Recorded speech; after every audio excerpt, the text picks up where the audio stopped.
কোন পাতার রস খেলে কি হয় জানলে অবাক হবে।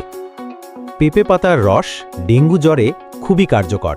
এটি শরীরে প্লেটলেট বাড়ায়, যা ডেঙ্গু রোগীদের জন্য অনেক দরকারি। এছাড়া হজম শক্তিও বাড়ায়।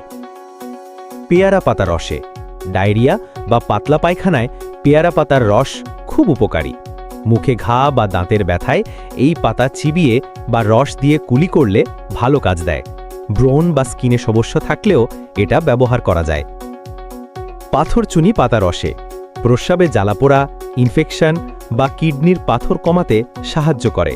তবে এই পাতা নিয়ম করে এবং পরিমাণ বুঝে খাওয়া দরকার। অতিরিক্ত খেলেও ক্ষতি হতে পারে।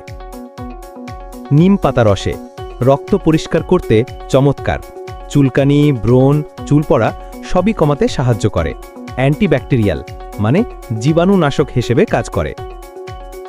তুলসী পাতা ঠান্ডা, কাশি, জ্বর বা গলা ব্যথায় তুলসী পাতা খুব ভালো কাজ করে।